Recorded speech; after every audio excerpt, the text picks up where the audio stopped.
Hello everyone, आज हम लोग क्लास 12th केमिस्ट्री में जो विलियन चैप्टर पढ़ रहे हैं उसके अंदर अणुसंख्यक गुणधर्म के बारे में डिस्कस कर रहे हैं। ये अणुसंख्यक गुणधर्म बहुत इंपॉर्टेंट है, किसी भी कॉम्पिटिटिव एग्जामिनेशन के हिसाब से या बोर्ड एग्जामिनेशन के हिसाब से देख लो।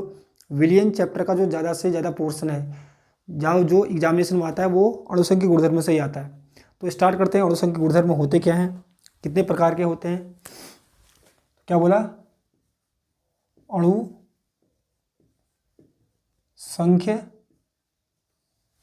अणुसंख्यक गुणधर्म।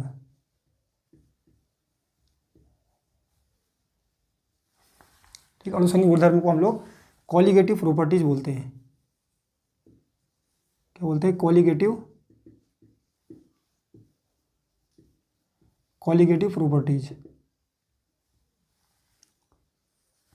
तो देखते हैं पहले, सबसे पहले कि अणुसंख्यक गुणधर्म होते क्या हैं। जैसे कि नाम से ही पता चल रहा है आपको, क्या बोल रहा है, अणु की संख्या। क्या रहा है यहाँ से, अणुसंख्या मतलब क्या होता है, अणुओं की संख्या। तो सुनो फिर अणुसंख्यक गुणधर्म क्या होते हैं। विलयनों के ऐसे गुण जो विलयन में उपस्थित विलेय और विलायक की संख्या पर निर्भर करते हैं। क्या बोल रहा हूँ, विलयनों के ऐसे गुण जो विलयन में उपस्थित विलेय और विलायक के कणों की संख्या पर निर्भर करते हैं, जबकि उनकी प्रकृति पर निर्भर नहीं करते हैं। ठीक है, तभी बोला अणुसंख्यक गुणधर्म। विलयनों के ऐसे गुण जो विलयन में उपस्थित विलेय तथा विलायक के अणुओं की संख्या पर निर्भर करते हैं, तब बोला अणुसंख्यक गुणधर्म। क्लियर है? तो ऐसे डेफिनेशन आप इसको नोट कर सकते हो। परंतु विलेय तथा विलायक कणों की प्रकृति पर निर्भर नहीं करते हैं। कहने का मतलब है कि अगर मैं टीचर हूँ, ठीक है, मुझे क्या करना है, मुझे पढ़ाना है, सभी स्टूडेंट को पढ़ाना है।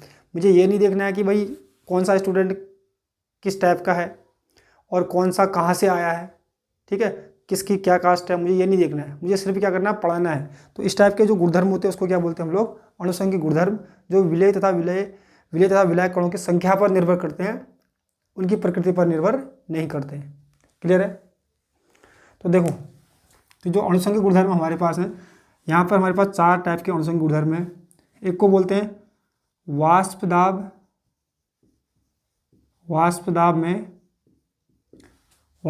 में या वाष्प दाब का भी बोलते हैं कोई, ठीक है। एनसीईआरटी में वाष्प दाब का दिया है। वाष्प दाब का आपेक्षिक अवनमन, आपेक्षिक अवनमन का मतलब होता है कमी, इसको याद रखना, ठीक है। क्या बोलते हैं इसको, relative lowering in vapour pressure.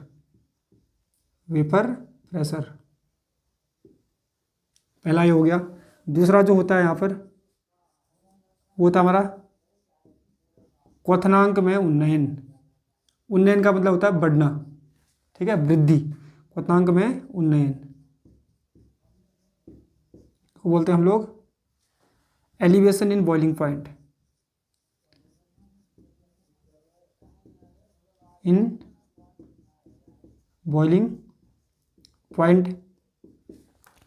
और नंबर 3 है जो हमारा है हिमांक में अवनमन।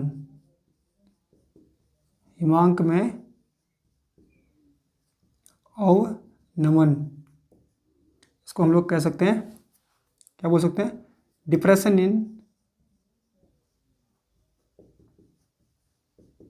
इन फ्रीजिंग पॉइंट,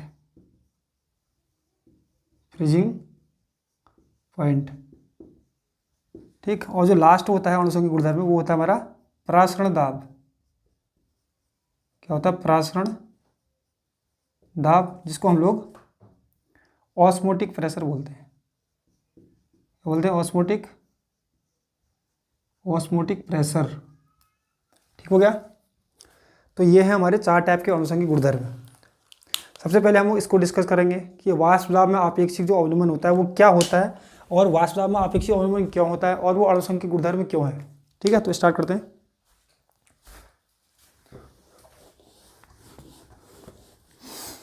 तो ध्यान देना, बहुत ही इजी सा कॉन्सेप्ट है। सबसे पहले याद रखो, हम लोग क्या कर रहे हैं, ये लिया मैंने पानी, क्या लिया मैंने, पानी, ठीक है। इसमें पानी ले रखा है मैंने पूरा, मतलब शुद्ध विलायक ले रखा है, प्योर सॉल्वेंट, शुद्ध विलायक, पानी ही पानी है पूरा। इसकी सरफेस है ये, इसकी सतह है ये, ठीक है, नीचे भी है, इस टाइप के नीचे भी होंगे। तो देखो किसी भी जो कोई भी जो द्रव होता है उसका क्या होता है, वाष्प दाब होता है। तो इसका वाष्प ये बन रहा है, देखो ये क्या बन रहा है, इसका वाष्प है, ये ऊपर वाला, इससे ऊपर जो है, ठीक है।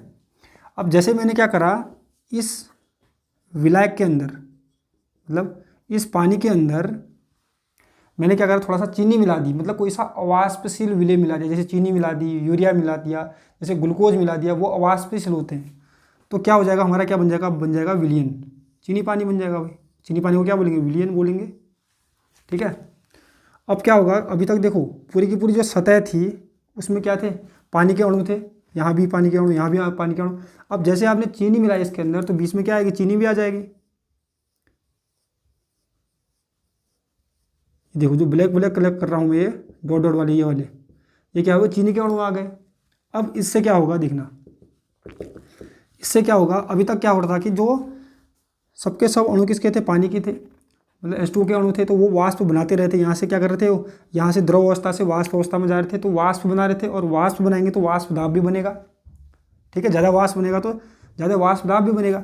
जैसे आपने इसमें चीनी डाला, तो फिर क्या हुआ, यहाँ पर बीच में चीनी के अणु भी आ गए, चीनी के अणु भी आ गए। चीनी के अणु क्या कर रहे हैं, अपना तो वाष्प बनाते नहीं है, तब इसको अवाष्पशील बोलते हैं। अपना तो बनाते नहीं है, पर जो नीचे से द्रव के अणु ऊपर की ओर जा रहे हैं वाष्प बनाने के लिए, उनको भी देखो रोक देंगे, ये देखो रोक दे रहे हैं, ठीक है। जिससे जो विलयन है इसका वाष्प कम बनेगा, इसकी तुलना में इसका वाष्प देखो कम बना है, और वाष्प कम बनेगा तो वाष्प दाब भी कम बनेगा। इतना क्लियर है।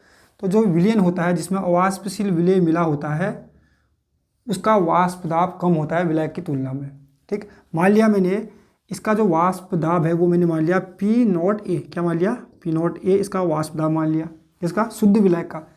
और ये विलयन जिसमें चीनी मिलाई है, यानी जिसमें अवाष्पशील विलेय मिलाया है, उसका जो वाष्प दाब माना मैंने वो मान लिया P मान लिया, क्या मान लिया, P मान लिया, ठीक है। आपको पता है विलायक की तुलना, मतलब विलायक का वाष्प दाब ज़्यादा होगा, इसका कम होगा, क्लियर है। मान लिया मैंने इसका मान लिया 100, खाली सपोज कर रहे हैं, और इसका मान लिया मैंने 80, ठीक है। तो वाष्प दाब में कितनी कमी हुई, 20 की कमी हुई।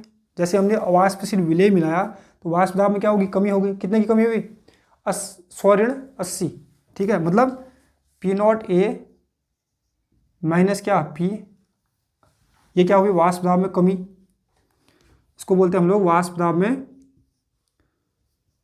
वाष्प दाब में अवनमन, अवनमन मतलब कमी होता है, अवनमन, ठीक है। वाष्प दाब में कमी हो गई जैसे हमने अवाष्पशील विलेय मिलाया, ठीक।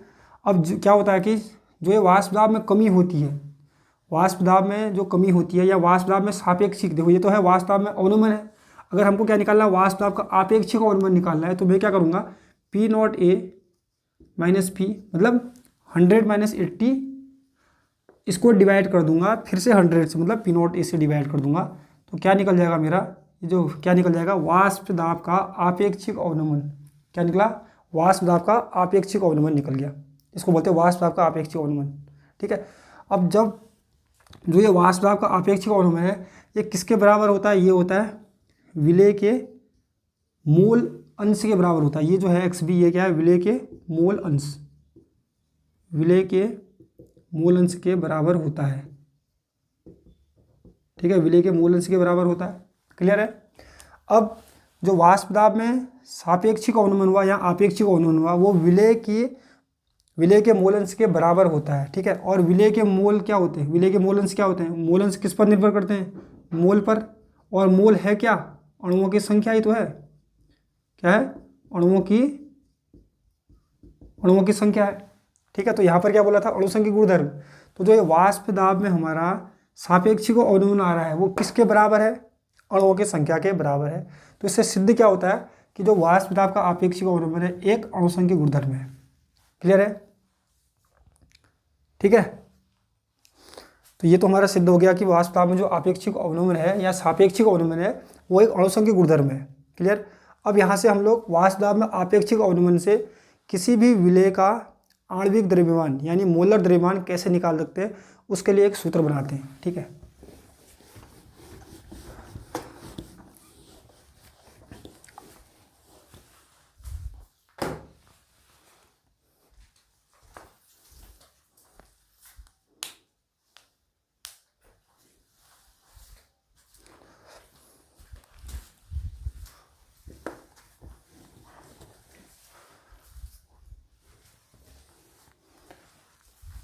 तो हम लोग क्या कर रहे हैं,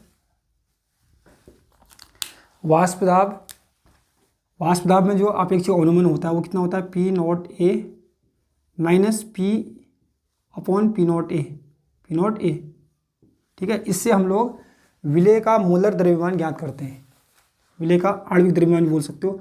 तो आपको पता है ये किसके बराबर होता है, विलेय के क्या है, मोल अंश। और विलेय के मोल अंश क्या होते हैं बताओ तो एक बार, विलेय के मोल अंश क्या होते हैं, विलेय के मोल ऊपर रख दो, Na मानते हैं विलेय के मोल बट्टे कुल मोल, विलियन के कुल मोल क्या होंगे, Na प्लस Nb। ठीक है, किसी के भी मोल अंश निकालने पड़ते हैं तो उसके मोल रख दो ऊपर। मैंने विलेय के मोल निकालने थे तो मैंने क्या करा, विलेय के मोल अंश निकालना था तो मैंने क्या करा, विलेय के मोल ऊपर रख दिए और उसको डिवाइड कर दिया विलेय के अंदर कुल मोल मतलब विलायक के मोल धन विलेय के मोल। ठीक है, अब जो हमारा Nb है, Nb क्या है, विलेय के मोल। और विलेय के मोल क्या होते हैं बताओ, विलेय के मोल कैसे निकालते हो, द्रव्यमान बट्टे आणविक द्रव्यमान या द्रव्यमान बट्टे मोल आणविक द्रव्यमान, यही बोलते हैं ना, भार बट्टे अणुभार। तो देखो मान लिया मैंने विलेय का भार माना WB मतलब वेट। ठीक है, B मतलब विलेय। क्या होता है, मोल निकालने का फॉर्मूला भार बट्टे अणुभार। ठीक है, तो इसका जो मैंने अणुभार माना वो कितना माना, MB मान लिया।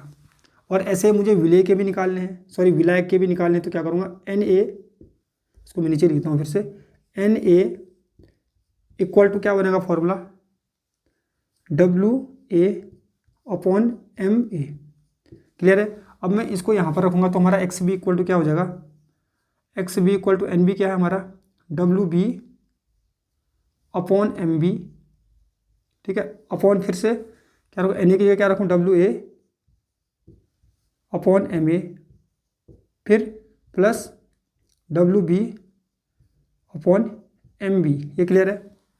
तो इसको मैं यहाँ रख सकता हूँ अभी, P naught A minus P upon P naught A equal to WB upon MB, फिर डिवाइड अपॉन फिर क्या है, WA upon MA plus WB upon MB। ये क्लियर है। तो ये विलियन की, ये क्या है, विलियन के कुल मोल, ये क्या है, विलेय के मोल। अब एक चीज़ याद रखो, अगर विलियन तनु होता है, तनु का मतलब क्या, अगर विलियन पतला होता है, तो क्या होता है, जो विलेय की मात्रा होगी, तनु विलियन का मतलब क्या होता है, जब विलेय कम मात्रा में होता है। ठीक है, तो जब विलियन तनु होगा, यदि विलियन तनु है तो, अगर विलियन तनु है तो क्या होगा, विलियन के अंदर विलेय बहुत कम मात्रा में होगा। तो विलियन के अंदर विलेय जो है बहुत कम मात्रा में होगा इसकी तुलना में, तो हम इसको नेग्लेक्ट कर सकते हैं, मतलब नगण्य मान सकते हैं। ठीक है, ऐसे कर रहे हैं। तो WA क्या होगा, WA बहुत ज़्यादा अमाउंट में होगा किसकी तुलना में, WB की तुलना में और MB इसकी तुलना में। मतलब ये जो विलायक है ज़्यादा होगा, ये कम होगा विलेय, क्योंकि विलियन क्या है, तनु है, तो इसको हम नगण्य मान लेते हैं इसको। ठीक है, सिर्फ ये बचेगा फिर नीचे। तो यहाँ पर क्या हो जाएगा हमारा, P naught A into P upon P naught A equal to क्या बचेगा, ऊपर तो WB अपॉन MB और नीचे क्या बचा फिर, WA अपॉन MA। ठीक है, अभी गुणा में जाएगा, यहाँ से ये इसके साथ चले जाएगा, ये इसके साथ चले जाएगा। तो यहाँ पर हमारा क्या बनेगा, P naught A minus P upon P naught A equal to क्या बनेगा, WB into MA upon MB into WA। ठीक है, तो यहाँ पर ये जो MB है, MB क्या है, विलेय का मोलर द्रव्यमान। क्या है, विलेय का आणविक द्रव्यमान भी बोल सकते हो इसको, विलेय का मोलर द्रव्यमान बोल सकते हो। तो ये हमको निकालना है इससे।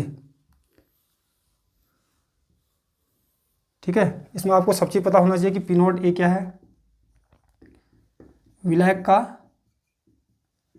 वाष्प दाब क्या है, तभी न्यूमेरिकल सॉल्व कर पाएंगे। विलायक का वाष्प दाब है, और यहाँ पर हमारा P क्या है, विलियन का वाष्प दाब, विलयन का वाष्प दाब। और क्या बचा हमारे पास, डब्ल्यू बी क्या है, बी मतलब क्या है, विलय, डब्ल्यू मतलब क्या है, विलय का द्रव्यमान या विलय का भार भी बोल सकते हो, विलय का द्रव्यमान, दिया गया द्रव्यमान, ठीक है। और यहाँ पर एम बी क्या होगा, बी मतलब विलय, एम मतलब मोलर द्रव्यमान, विलय का मोलर द्रव्यमान या आणविक द्रव्यमान या अणुभार भी बोल सकते हो, विलय का मोलर द्रव्यमान, मोलर द्रव्यमान, ठीक है। ऐसे ही हमारे पास क्या बचा अभी, डब्ल्यू ए मतलब क्या है, विलायक है, ए मतलब क्या, विलायक, विलायक का, जैसे यहाँ पर विलय का द्रव्यमान है तो यहाँ पर क्या होगा, विलायक का द्रव्यमान,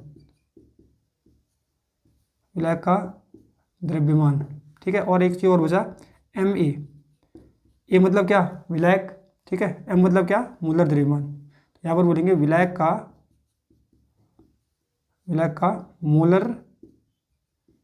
मोलर द्रव्यमान, ठीक है।